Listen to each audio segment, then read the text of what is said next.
I have found a good banker. Okay, I know, it seems like it wasn't possible, right? But we got one, all right?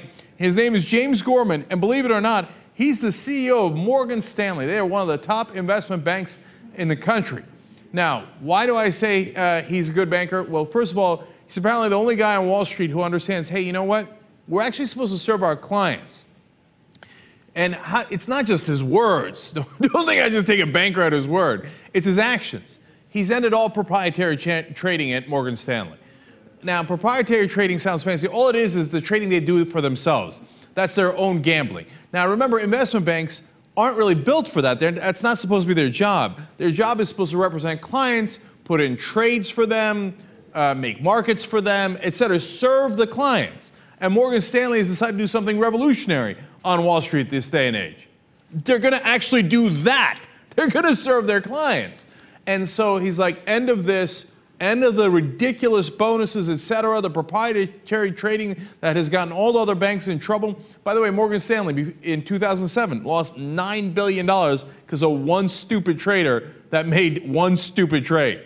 And he's like, look at the crazy risk involved. We're not doing that anymore. This guy came in at 2010 after, the collapse of Morgan Stanley, et cetera, so he didn't have anything to do with the old guard. Now, the second reason that I love him is that he's saying, look, you screw up and we're going to claw back your compensation. That means that if we gave you a bonus and then it turns out your actions led us to losing money later, I'm going to take that money back. And you know what else he's doing? Capping cash payouts at $125,000. Now, on Wall Street, that seems revolutionary. They're like, what do you, $125,000, that's it? For cash bonus? What are you talking about? He's like, yeah, that's the new rules. You don't like it? Oh, look at that. Oh, there's a door. Huh, interesting. But literally, point number 3 as to why I like him, this awesome quote. Quote, if he says you're dissatisfied with the compensation and et cetera, quote, you're naive, read the newspaper, number 1. Number 2, if you put your compensation in a one-year context to define your overall level of happiness, you have a problem which is much bigger than the job. And number 3, if you're really unhappy, just leave. I mean, life's too short.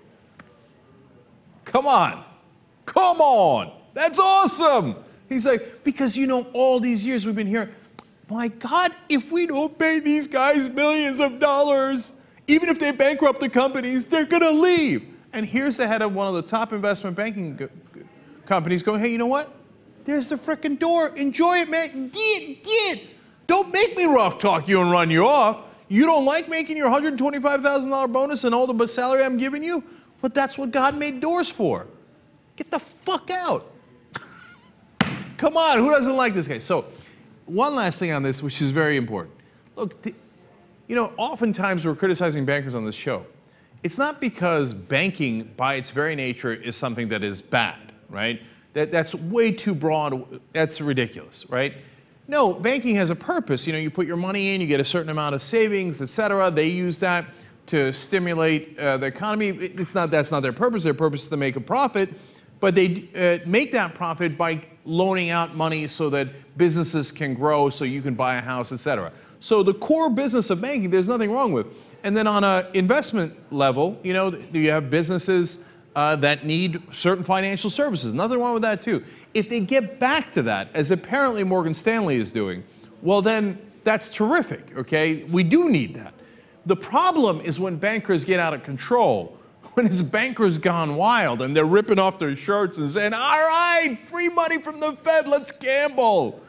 When they do their own trading, when the banks get too large to control, et cetera, and they're taking out of control risks with not enough money to back it up. Those are the problems, and that's what needs to be fixed.